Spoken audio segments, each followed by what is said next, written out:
19, la cápsula 19 del bloqueo. Ahora vamos a hablar de un nuevo documento. No sé si recuerdan, política futura a Cuba.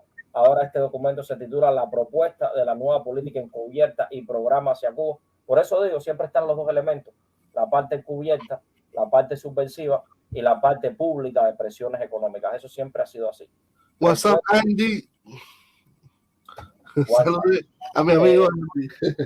Recuerden que siempre eso sucede, o sea, siempre el 17 de marzo de 1959, perdón, de 1960, Eisenhower aprueba programa de presiones económicas contra Cuba público frente a el programa de acción encubierta contra Cuba. Fracasa el programa de acción encubierta contra Cuba, fracasa o sea, todo aquello que era una continuidad del programa de Livingston T. Merton de junio de 1959, del memorando de Caldwell King del 14 de diciembre de 1959, fracasa porque desemboca en la invasión por Playa Girón, fracasa y entonces empieza la Operación Mangosta, tarea psicológica de la Operación Mangosta, parte subversiva, por otro lado la parte económica, ¿no?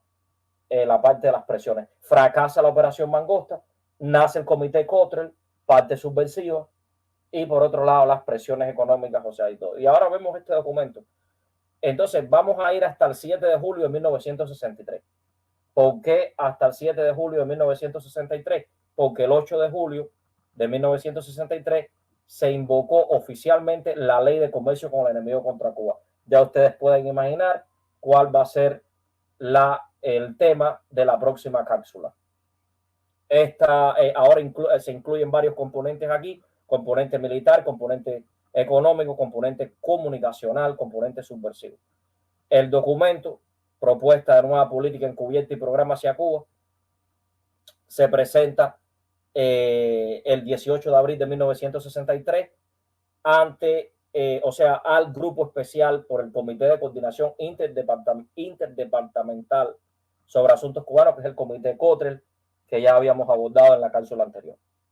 El documento que se había encargado por el propio grupo, el Departamento de Estado y la CIA, como resultado de las discusiones sostenidas el día 11 acerca de las operaciones encubiertas que se realizarían contra Cuba. Por supuesto, como ya había dicho, contiene acciones encubiertas. Titulada Propuesta de Nueva Política Encubierta, por eso se llama así. El mismo contenía 6 lineamientos. Gracias, Gloria. Trato de prepararme. Para las acciones, 3 de los cuales se referían de forma directa a temas de la guerra económica, actividad propagandística para estimular la resistencia pasiva, la ejecución de sabotajes de bajo nivel por la población, la colocación de medios incendiarios o explosivos en los cascos o en la carga de embarcaciones cubanas para dañarlas o hundirlas en alta mar, así como introducir materiales abrasivos u otros que dañaran los mecanismos de propulsión, comunicación u otros que inactivaran las embarcaciones. Eso hace que el bloqueo sea un acto de guerra, o sea, no sea un acto de guerra. Otro lineamiento, el de la intensificación del espionaje, también afectaba con fuerza los aspectos de la economía cubana y los efectos sobre ella del bloqueo y otras acciones económicas. Según el documento, Estados Unidos consideraba que la eliminación de la revolución correspondía a los propios cubanos, pero no podían abstenerse de realizar acciones subversivas que evitasen su consolidación, así como debían de ofrecer asistencia, como el programa de Livingston T. Merton. Recuerden, programa de asistencia clandestina y externa a grupos internos en Cuba. No sé si recuerdan. Junio del 59, cápsula 2 del bloqueo. Entonces aquí dice asistencia a quienes en el país trabajasen en esa dirección, a pesar de que si fuesen capturados revelasen tal apoyo, cuya repercusión no sería de consideración. Ampliando acerca de las acciones que se debían realizar, en el documento se puntualizaban los siguientes aspectos. 1. Colocar cargas explosivas con mecanismos de tiempo en los cascos de embarcaciones fondeadas en puertos cubanos. Ya vimos cómo habían hecho este tipo de sabotaje marítimos, ¿no? En otras ocasiones incluso hubo hasta 2 barcos soviéticos, el Legov y otros más, que sufrieron también ataques, ¿no? o extranjeros dispondrían de grupos de demolición subacuática para el mes de junio, o sea, junio de 1963, y podrían realizar ataques a partir de julio, con una planificación mensual. Bloqueo como acto de guerra, ¿no? Se suponía que estas medidas incrementarían la tirantez en el transporte marítimo cubano y demoralizaría a sus tripulaciones. O sea, desmoralizaría a sus tripulaciones. La reacción soviética sería propagandística. Ellos sabían que ellos decían, bueno, la Unión Soviética lo único que va es a protestar y de emociones en la ONU, eso, ¿no? Represalias similares u otras reacciones, ¿sí? Porque ellos siempre buscan cuál va a ser la respuesta. Hacen una cosa que se llama balance, ¿no? Costo de lo que están haciendo, ¿no? Represalias similares u otras acciones de fuerza se consideraban improbables. Segundo punto, ataques de lanchas artilladas contra embarcaciones cubanas en las aguas jurisdiccionales del país, en los puertos o cayos adyacentes. Se consideraba que estas acciones marítimas podrían ser realizadas por fuerzas paramilitares cubanas de la emigración, con entrenamiento para ello, desde embarcaciones con fusiles y cañones de 20 milímetros. El primer ataque de embarcaciones que estuviesen navegando podía realizarse en el mes de mayo de 1963 y continuaría en los meses subsiguientes. El primer ataque a la que estuviesen atracadas en los muelles sería en el mes de junio. Bloqueo como acto de guerra nuevamente. Estas acciones desorganizarían el transporte de cabotaje. Estados Unidos sería culpado y podían realizarse medidas cubanas de represalia. La URSS también culparía a Estados Unidos, aunque eran improbables medidas suyas de respuesta fuera de Cuba, y posiblemente ofreciera medios a Cuba para repeler este tipo de agresión. Punto número 3. Acciones por fuerza provenientes del exterior contra objetivos terrestres, tales como tanques de melaza, carros, tanques petroleros. El petróleo es una de las cosas que ellos quieren perjudicar. Ya eso lo hemos visto en cápsulas anteriores, o sea, cómo se reúnen con la OTAN, y precisamente los materiales, o sea, aquellos artículos que se consideran estratégicos, uno de ellos es el petróleo en las listas positivas. O sea, el petróleo está en casi toda la persecución, ¿no? Que por supuesto que tiene que ver, porque el petróleo tiene que ser transportado con las afectaciones a la comunicación marítima, pero más allá, el petróleo. O sea, ellos son muy específicos en eso. Entonces, claro, de ahí las reuniones con el COCON, Comité de la OTAN sobre el control de las exportaciones multilaterales, de ahí la reunión con el Consejo de la OTAN, de ahí el viaje de Dean Ross, entonces secretario de Estado bajo Kennedy, de ahí todo eso. El petróleo es muy importante, ¿no? Vamos a ver aquí, bases de combustible, refinerías y plantas eléctricas, ¿no? Todo eso, pero ya no se contentan solo con eso, ahora están atacando a través de los sabotajes, ¿no? A los carros, tanques petroleros, bases de combustible, refinerías, plantas eléctricas.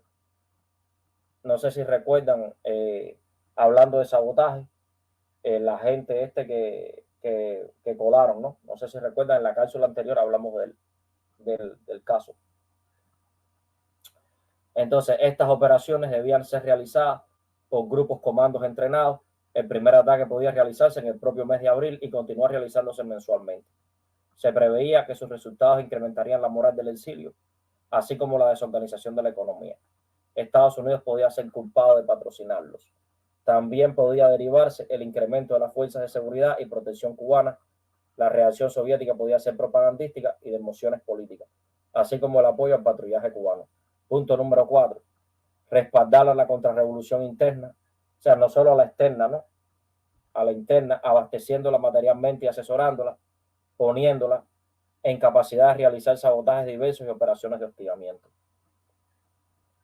Dice Gloria, miren cuántos detalles importantes en nuestra historia, que conocemos mejor con Javier. Gracias, Gloria.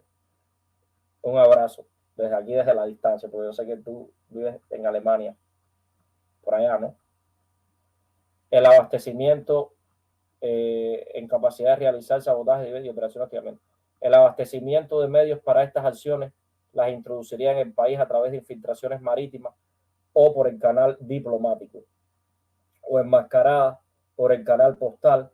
También podían utilizarse medios obtenidos en el país, ofreciendo en esos casos las instrucciones. Los primeros sabotajes podían realizarse en 30 días, esperándose que este programa produjera los mayores daños y elevase la moral. Dentro de las repercusiones se preveía el incremento de las medidas de seguridad y la reacción soviética propagandística y de suministro. En nota anexa se decía que el documento incluía planes de sabotaje que ya habían sido aprobados previamente y otros nuevos, que por sí solos no provocarían la destrucción de la revolución, pero afectarían la consolidación de la revolución y contribuirían en su desestabilización. Se esperaba que las acciones podían alcanzar un estadio superior en un término de 6 meses. Nada más revelador y comprometedor que el párrafo final. Y voy a citar: una fuente adicional de agentes será el personal cubano que se entrena por el ejército de Estados Unidos conforme a los programas recientes, una vez liberados a la categoría de civiles. Fin de la cita. Como hicieron con los de Girón, que eran más o menos la misma cosa, ¿no? O sea, fueron entrenados. Esta cita está en el Departamento de Estado, volumen 11, páginas 769 a 772. 25 de abril de 1963, este documento se discutió en reunión del grupo especial ese día, en que concluyó: 1. No presentar objeciones a la utilización de las minas, que debían mejorarse técnicamente contra las embarcaciones cubanas. 2. O sea, hay que ver que el grupo especial es un grupo, ¿no?, que ya se habló en cápsulas anteriores quienes lo integran, ¿no? Hay gente de diferentes departamentos, de diferentes agencias gubernamentales, ¿no? Bien. 2. No les resultaba particularmente atractivos los ataques desde lanchas contra embarcaciones en navegación o en puerto. 3. Los ataques comando contra objetivos terrestres parecían dignos de atención y podían realizarse en mayo, previa autorización de más alto nivel, el presidente Kennedy. Refinerías y plantas eléctricas eran particularmente buenos objetivos. Operaciones de este tipo eran particularmente valiosas, sobre todo si se hacían conjuntamente con otras actividades de resistencia.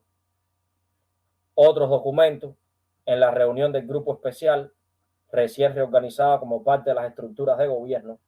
Claro, por eso se hace, todo esto es una reestructuración, ¿no? El comité Cottrell y todo esto es una reestructuración, donde van a estar coordinadas las diferentes agencias intergubernamentales. Hay un coordinador. O sea, este grupo especial, en este grupo especial se discutió un documento elaborado por Mark George Bundy, que es el entonces asistente especial del presidente Kennedy, titulado Un esquema de alternativa sobre Cuba. Este es otro documento, además de él, que estuvimos analizando hoy, ¿no? Que se desarrollaban diferentes variantes para la destrucción de la revolución.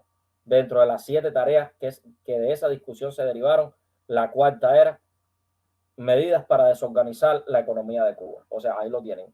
La parte económica, parte subversiva, ¿no? Esta es la parte económica. Departamento de Estado, volumen 11, páginas 780 a 782. Ahí es donde está ese documento y esa cita, ¿no?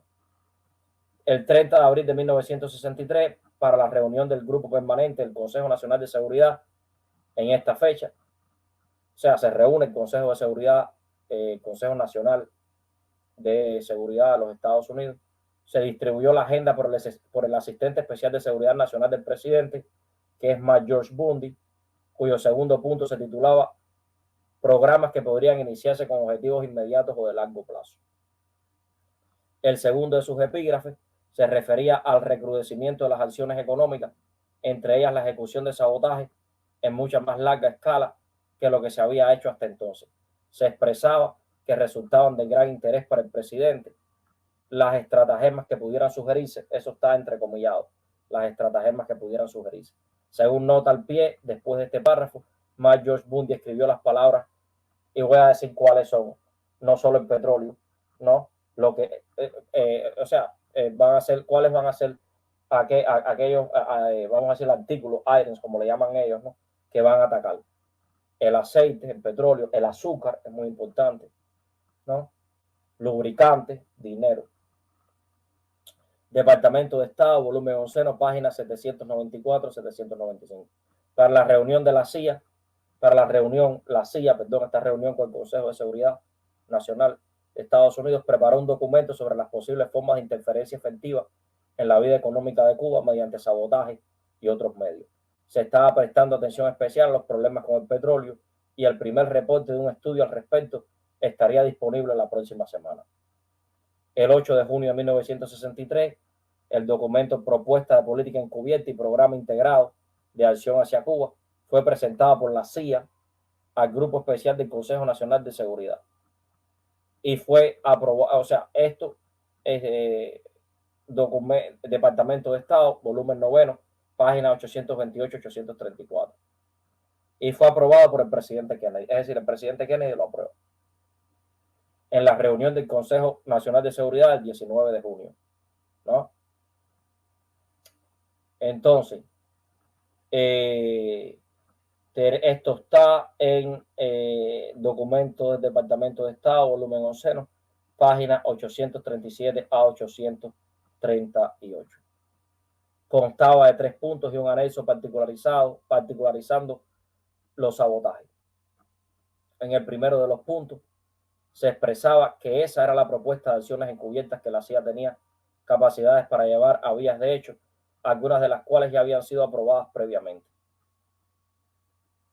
Se enfatizaba en la estrecha relación entre las 6 medidas que se proponían, cuyo impacto se acrecentaría al realizarse combinadamente, citando como ejemplo que los resultados del espionaje debían permitir planificar las medidas de obstaculización en la economía. Estamos hablando de espionaje económico.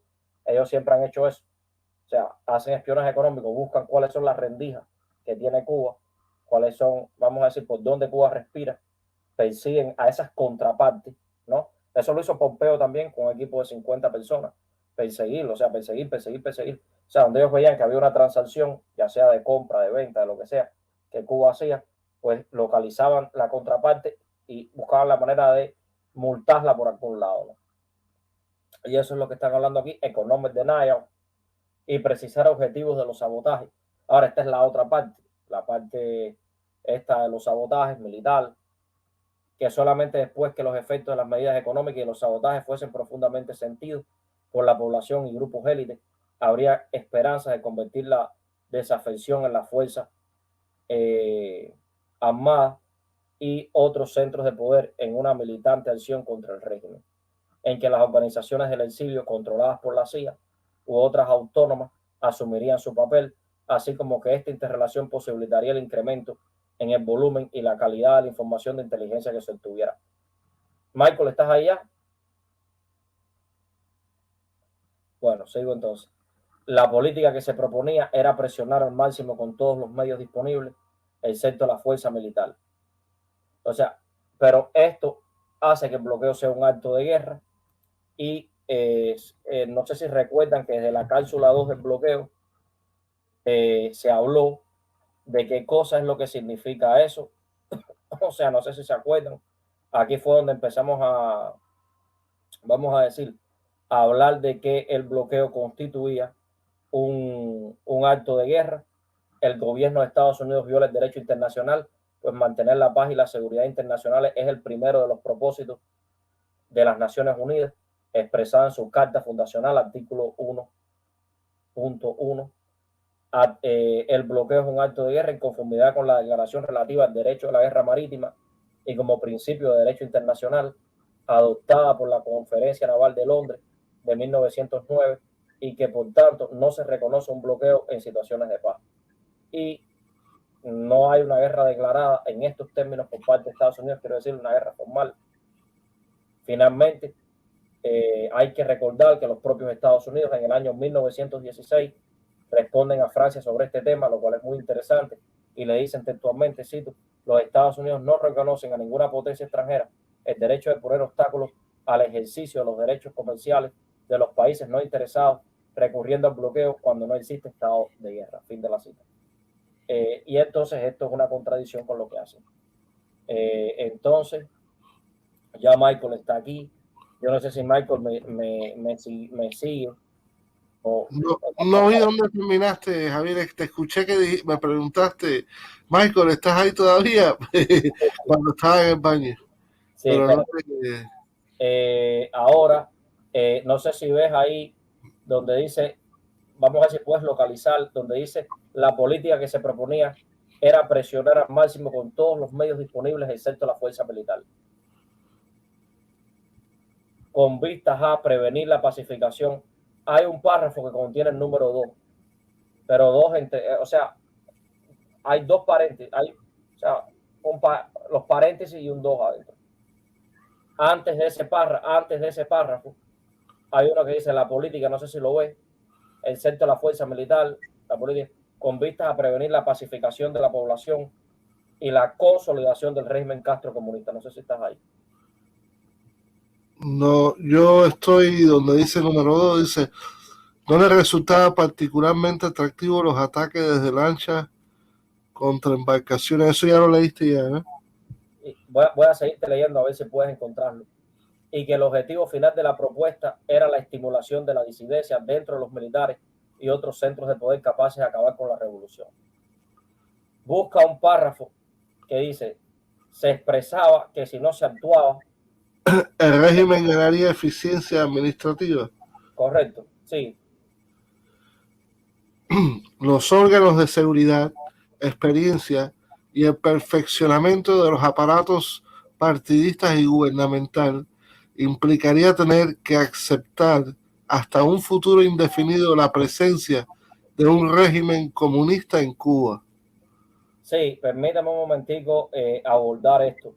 O sea, ¿cuáles son las violaciones de esto que estás leyendo? O sea, ¿cuáles son las arbitrariedades jurídicas en materia internacional, en materia de derecho internacional?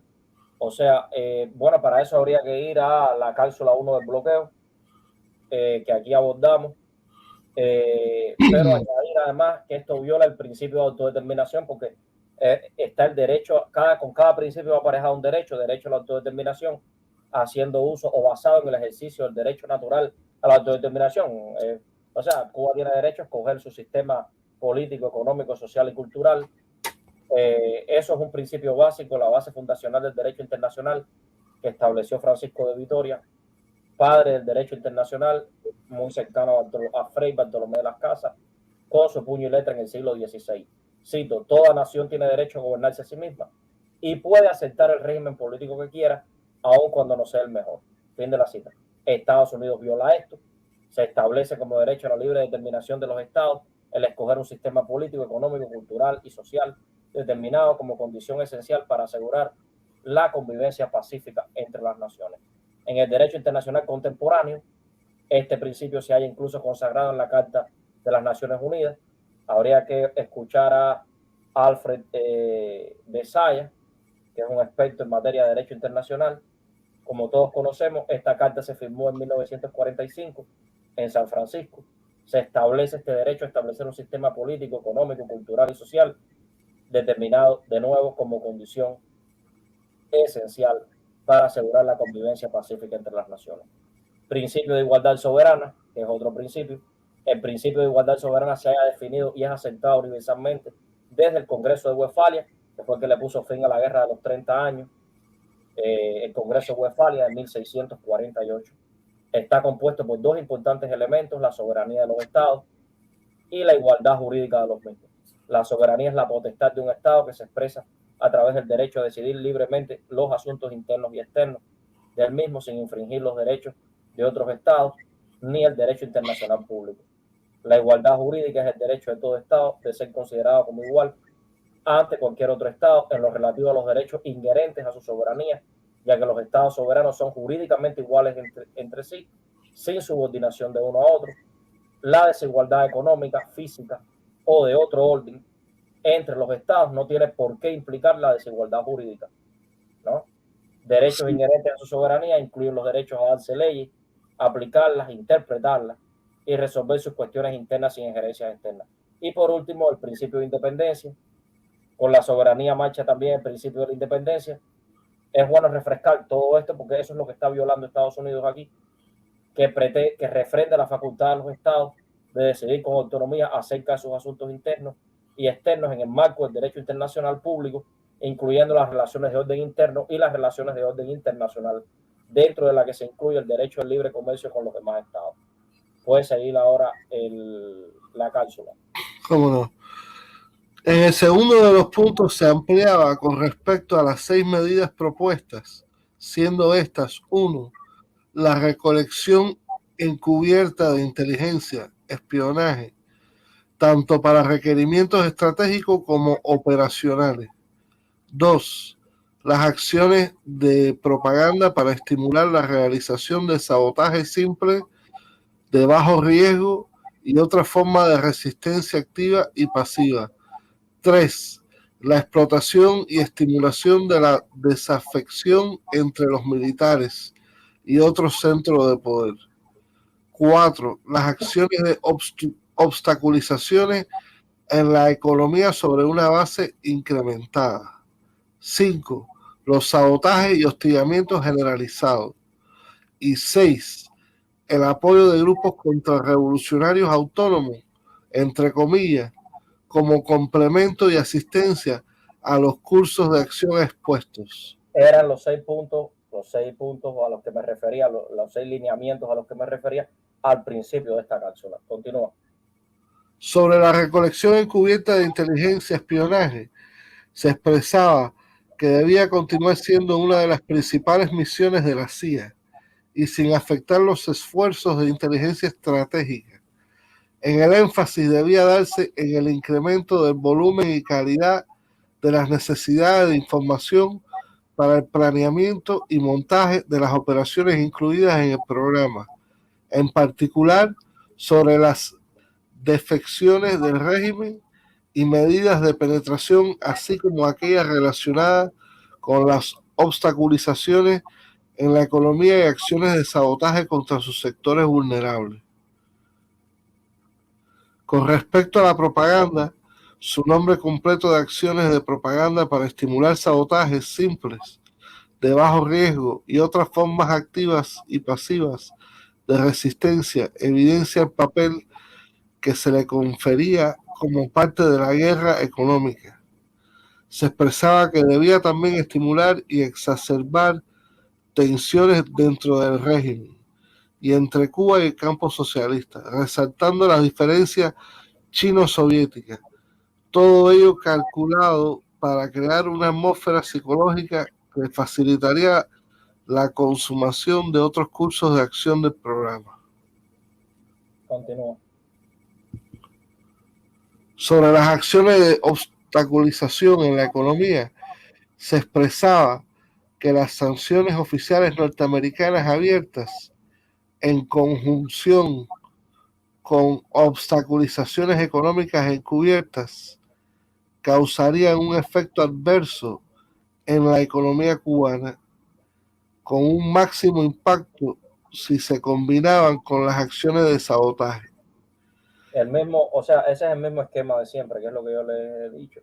Siempre tienes una especie de, o sea, parte abierta, parte pública, ¿no? Presiones públicas, sanciones oficiales. O sea, sanciones está mal usado porque la sanción implica, o sea, presupone que hubo una falta.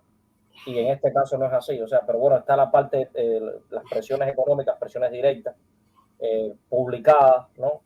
Y está la otra, la parte esta encubierta, ¿no? Siempre es igual. O sea, en este caso, el del 11 de julio, también tenemos eso, de la misma manera. Era el comité Cottrell, que ya abordamos en la cápsula anterior. Sí. Exactamente. El Interdepartmental Committee. Sí. Con respecto a los sabotajes y los hostigamientos, se expresaba que eran tanto un arma económica como un estímulo a la resistencia. Sería un arma económica si complementaban y eran coordinadas con los esfuerzos de obstaculización económica. Se percibía como un estímulo para la resistencia, en la medida que eran un dramático símbolo del incremento del desafío popular a la revolución. Todas esas operaciones debían ser realizadas tanto por medios externos con lo que contaban como internos. los cuales debían ser creados. Los medios externos entrenados y controlados por la CIA podrían ser usados como grupos autónomos del exilio. Inicialmente el énfasis se haría en los medios externos y internos cuando fuese posible. Bloqueo como acto de guerra, nuevamente, continúa. Los tipos de sabotaje que se consideraban apropiados eran: 1, sabotaje simple, de bajo riesgo, a gran escala, estimulados por la propaganda radial aprobada previamente y ya en ejecución. Y 2, sabotaje de embarcaciones cubanas en aguas internacionales, también ya aprobado y en ejecución. Continúa.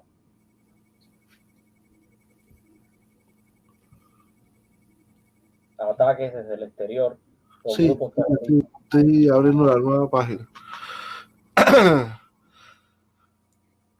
Ataques desde el exterior por grupos terroristas sobre objetivos seleccionados en lo fundamental económicos. Apoyo a elementos de la resistencia interna, suministrándole los materiales y personal que les permitiese realizar acciones de sabotaje y hostigamiento. Ahí tenemos el bloqueo como acto de guerra nuevamente. Continúa. Se reconocía que ningún acto simple de sabotaje podía por sí solo afectar la economía o estimular una resistencia significativa, pero una bien planeada serie de esfuerzos de sabotajes adecuadamente ejecutados podía, tras cierto tiempo, producir el efecto deseado. Con respecto al apoyo del grupo de los grupos contrarrevolucionarios autónomos, entre comillas, realmente no lo eran. Como complemento y asistencia a los cursos de acción expuestos, se argumentaba que hasta ese momento la CIA había utilizado grupos de agentes totalmente controlados para prevenir acciones unilaterales e irresponsabilidades de grupos responsables de grupos exiliados. Continúa.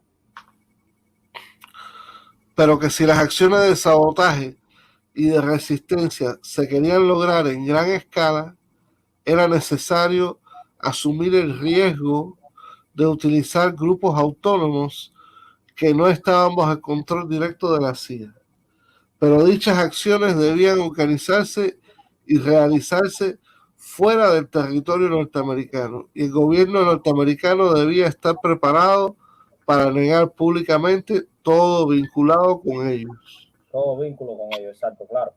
Es la doctrina de la negación plausible, ¿no? O sea, yo no tengo nada que ver, todo el mundo, por supuesto, que aquí están diciendo que los están apoyando en todo. Logística, todo, ¿no? Continúa. Claro. En el tercero de los puntos de esta propuesta se ofrecían las recomendaciones en que se decía que previamente se habían autorizado las acciones.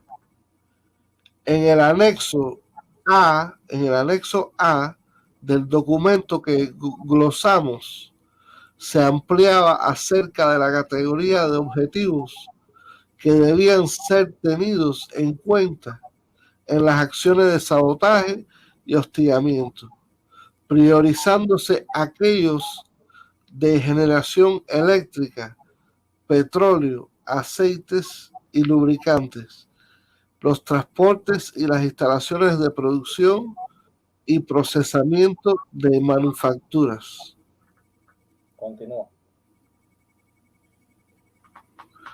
En la generación eléctrica se puntualizaba que la interrupción de cualquiera de los componentes de la red eléctrica podía ser efectiva para el daño o destrucción de las instalaciones de generación o en las críticas subestaciones de las redes de distribución, con un significativo efecto tanto económico como social. lo que se acrecentaba teniendo en cuenta que en muchas áreas la electricidad no estaba disponible o no era adecuada para responder a la demanda de la industria y de la población. Pequeños actos del sabotaje y hostigamiento, como por ejemplo el lanzamiento de cadenas hacia líneas de alta tensión para cortarlas, acentuarían el déficit existente. Continúa. Y su efecto acumulativo podría provocar un colapso prolongado en el sistema. En el sistema eléctrico, si a su vez ya existe un déficit de piezas de repuesto o materiales de reemplazo. Exacto. Continúa. Y acuérdense que ellos ya habían atacado esto de las piezas de repuesto. Ya yo lo mencioné en cápsulas anteriores. Con respecto al petróleo, los aceites y lubricantes, se expresaba que eso le llaman PAL a eso, ellos le llaman PAL a eso. Sí. Se expresaba que el daño o destrucción de las instalaciones para su producción o almacenamiento podía seriamente afectar todos los aspectos de la economía cubana. La industria eléctrica depende casi enteramente del PAL, al igual que la industria azucarera y el transporte interprovincial. Las instalaciones de producción y almacenamiento son susceptibles de ataques externos con armamento pesado y también por métodos más sutiles de la quinta columna interna, que pueden lograr un apropiado grado del incremento de los suministros de productos refinados. No, grado de accesibilidad a ellos. La pérdida de instalaciones de refinación puede suplirse con el incremento de los suministros de productos refinados provenientes del bloque. ¿Estás ahí? Campo socialista. Pero su sustitución requiere un periodo de reajuste que provocaría una fuerte tirantez en la economía, una carga adicional para las capacidades de refinación del bloque se mantendría hasta tanto se restauraron las capacidades dañadas de Cuba. Sobre las transportaciones, sí. Sobre las transportaciones, el daño o destrucción de las vías férreas y equipos rodantes de transporte o puentes principales puede debilitar las economías regionales, que en un alto grado son dependientes de productos importados. Ese es el bloqueo como acto de guerra. Continúa. El procesamiento y exportación del vitalmente importante cosecha azucarera depende también enteramente de las transportaciones. No es que se pueda lograr tal grado de afectación que provoque el colapso de la economía o de la estructura social, pero puede afectar adversamente el nivel de vida y el rendimiento económico. Ambos factores importantes para la estabilidad del régimen. Un amplio rango de acciones puede realizarse desde un primorosamente sofisticado ataque con medios externos o internos contra equipos rodantes, puentes, importantes instalaciones de reparación, hasta simples actos tales como el descarrilamiento de transportes ferroviarios o arrojar clavos u otros objetos punzantes en las autopistas. Bloqueo como acto de guerra. Continúa. Sobre las instalaciones de producción y procesamiento de manufactura, se enfatizaba que aunque la economía se caracterizaba por la importación de alimentos y la exportación de azúcar, existían otras instalaciones que ofrecían un amplio campo de los objetivos cuya afectación debilitaría la economía y alentaría el descontento contra el régimen, encontrándose dentro de ellas el complejo niquelífero de Nícaro, plantas productoras de cemento, destilerías y y una mirada de industrias asociadas con la producción de alimentos, ropas y materiales de construcción. Se señala que esos objetivos eran particularmente susceptibles al ataque por medios externos e internos, debido a su gran cantidad y relativa poca importancia estratégica, y por ello poco protegidos. Se puntualizaba que la selección de los objetivos específicos que se sabotearían y la determinación de la táctica para su ejecución a realizarse atendiendo a la extensión en que el objetivo podía ser físicamente dañado, el efecto resultante sobre la economía. Fíjense cómo nos iba evaluando todo eso, ¿no? El costo o esfuerzo requerido para que el campo socialista supliera lo dañado, su efecto psicológico sobre la población, las reacciones adversas que pudiesen anticiparse, las capacidades operacionales y las limitaciones en los medios de la CIA. 14 de junio de 1963. Se elaboró por la CIA un estimado nacional de inteligencia. Hay que acordarse de la cápsula 1, el origen del bloqueo, aquellos estimados de inteligencia, no sé si recuerdan, que servía de marco referencial para la propuesta de política encubierta reseñada en el punto anterior. Eso lo pueden encontrar en los documentos del Departamento de Estado, volumen 11, páginas 834 a 836. 19 de junio de 1963. En reunión en la Casa Blanca, el presidente Kennedy aprueba la propuesta de política encubierta presentada por la CIA según la recomendación del Grupo Especial del Consejo Nacional de Seguridad. El presidente mostró especial interés en las operaciones de sabotaje organizadas externamente. Acuérdense que el Kennedy había hablado de elevar el nivel de ruido, no sé si recuerdan, cápsulas anteriores, y se le mostraron mapas en que aparecían señalizados objetivos típicos del programa. Eso de los mapas viene de Sherman Kent, que es un hombre de la Oficina de Estudios Estratégicos, antesala de la CIA, que fue terrible. De los mapas en que se aparecían señalizados objetivos típicos del programa y las ventajas y desventajas en su ejecución. Josh Bundy describió la naturaleza integrada del programa presentado, puntualizándose que sería revisado semanalmente. Claro, todo esto era un grupo integral, o sea, todo esto era un programa integral. Ven cómo todo se complementa.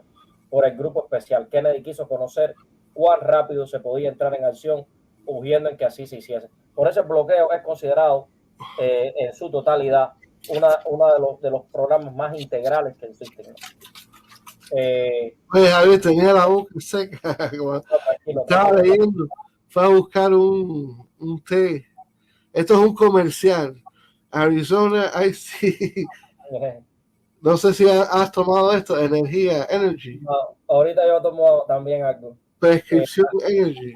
Las medidas, claro, esto está en las páginas, en el volumen 11 del Departamento de los documentos del Departamento de Estado, 830, páginas 837 y 838. Las medidas de bloqueo económico, comercial y financiero se han tornado mucho más agudas cuando se han aplicado en sistemas con otras acciones. Lo que decía, ¿no? Esto como sistema, por eso es integral, ¿no?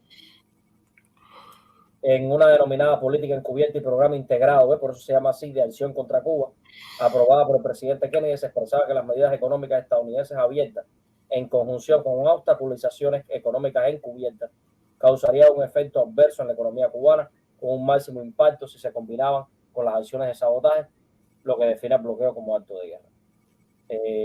20 de junio de 1963, el Buró de Asuntos Interamericanos del Departamento de Estado elaboró un documento titulado Citas Relaciones Futuras con Castro, fin de la cita, en cuyas conclusiones se expresaba, entre otros aspectos, que un componente esencial era, de esos aspectos económicos, era la acción legislativa del Congreso. Fíjense, ya están pensando, acuérdense que el Congreso legisla por primera vez contra Cuba en el año 59. Cápsula 3 del bloqueo, lo pueden buscar. 3 o 2, ahora no recuerdo bien. Creo que por allá por octubre del 59, por allá. Ahora aquí nuevamente están buscando acción legislativa del Congreso. Ya hemos visto ya varias veces el Congreso actuado contra Cuba. 22 de junio de 63 se efectuó una reunión en la oficina del secretario de Estado con la participación del director de la CIA y otros altos funcionarios para precisar aspectos relacionados con la propuesta de política encubierta aprobada por el presidente. Según nota del director de la CIA, que era Malcolm en ese momento, su objetivo era presionar al secretario de Estado, quien aparentemente no veía con buenos ojos los ataques terroristas desde el exterior por la vulnerabilidad en que situaba al Departamento de Estado tal postura. Creo que el secretario de Estado era Dean Rusk. Bueno, era Dean Rusk, no sé si Kennedy después lo cambió. Página, documento del Departamento de Estado. Esto está en el volumen 11, página 842-844. En julio de 1963 se inició el plan de la CIA, cuya ejecución fue finalmente frustrada, encaminando a sabotear la economía cubana mediante la falsificación de su moneda, que se introduciría al país en grandes cantidades. Hemos terminado con esta cápsula. Perfecto, comparte el stream ya. Y nada. Y saludos a Zapato Perdido, saludos a la doctora, ¿cómo se llama? Naila, de Naila Airado Rivera.